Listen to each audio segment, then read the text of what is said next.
हाय सांग मैंने दिने मु दीपावली समय घरକୁ ଯାଇଥିଲି ସେତେବେଳେ ସେ ବର୍ଷ ବୋଧେ ଲଘୁଚାପ ହେଇଥିଲା। ତ ବର୍ଷା ହେଇନଥିଲା କିନ୍ତୁ ଲଘୁଚାପ ହେଇଥିଲା, ବର୍ଷା ହେବାର ଥିଲା। ତ ସେଥିପାଇଁ ଆମ ଘରେ କିଛି ଟଣାଟଣି ମାନେ ଲିଚୁ ଫିଚୁ କିଛି ଲଗା ହେଇନଥିଲା। ମୁଁ ପଚାରିଲି ନନା କାହିଁ ଲିଚୁ ଫିଚୁ ଲଗେଇନୁ? ନା ନାହିଁ ମ ଏଇ ଲଘୁଚାପ ହେବ କାହିଁ ଫିଚୁ ହେବ ଭୋଟା ଫୋଟା ହେବ କ'ଣ ଦେଖିବା କ'ଣ ହେଉଛି। ତାପରେ ମୁଁ ସକାଳୁ ଉଠିକିନି ଗଲି ଛାତ ଉପରେ ଲୁଗା ଶୁଖେଇବାକୁ। ସେତେବେଳେ ଭାଉଜ ଆମର ସାମ୍ନା ଘରେ ଗୋଟେ ଛାତରେ ଗୋଟେ ଭାଉଜ ଲୁଗା ଶୁଖଉଥିଲେ। କହିଲେ ତୁମେ ଆସିଛ? ମୁଁ କହିଲି ହଁ। ନା ଆଉ ଦୀପାବଳି ସ୍ପେଶାଲ୍ କ'ଣ? ମୁଁ କହିଲି ନା ଆମ ଦୀପାବଳି ମୁଁ ଟିକେ ଷ୍ଟାଇଲ୍ ମାରି ଟିକେ କହିଦେଲି ଆଉ।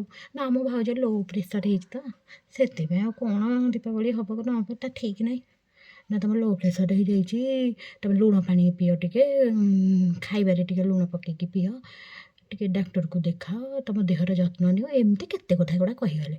ଲୋ ମା ମୁଁ ମନେ ମନେ ଭାବିଲି କାହିଁ ଷ୍ଟାଇଲ୍ ମାରୁଥିଲି, ଲୋ ପ୍ରେସର୍ କାହିଁ କହୁଥିଲି ଲୋ ମା। ମୁଁ କହିଲି ସେ କହୁଛନ୍ତି ମୁଁ କହିଲି ଭାଉଜ ମୋର ହେଇନାହିଁ ନା କାହାର ହେଇଛି? ମୁଁ କହିଲି ଉପରେ ସିଏ ଭାବିଲେ ଆମ ଛାତ ଉପରେ ଯେଉଁ ଆମ ଉପର ଘରେ ଯିଏ ଭଡ଼ା ରହୁଛନ୍ତି ତାଙ୍କର ବୋଧେ ହେଇଛି ଆଉ। ନା ତୁମ ଘର ଉପରେ ମାଉସୀଙ୍କର ହେଇଛି? ମୁଁ କହିଲି ନା ସଭା ଉପରେ ଆକାଥରେ ହେଇଛି। ନା ଆକାଥରେ ଲୋ ପ୍ରେସର୍ ହେଇଛି? ମୁଁ କହିଲି ହଁ ଆକାଥରେ ବି ଲୋ ପ୍ରେସର୍ ହୁଏ। ନା ମୁଁ ତ କାହିଁ ଜାଣିନି। ମୁଁ କହିଲି ତୁମେ କ'ଣ ଜାଣିବ, ସେଇଟା ଲଘୁଚାପ। ଲାଷ୍ଟକୁ ବାଧ୍ୟ ହେଇକି କହିଲି ଆଉ ଜୀବନରେ କେବେ ଖଣ୍ଡି ଇଂଲିଶ କହିବି ନାହିଁ, ଯାହା କହିବି ଶୁଦ୍ଧ ଓଡ଼ିଆରେ କହିବି। ଜାଣିଲ, ତମେମାନେ ବି କହିବନି ଲୋ ମା ମୋ ଭଳିଆ ଫସିଯିବ।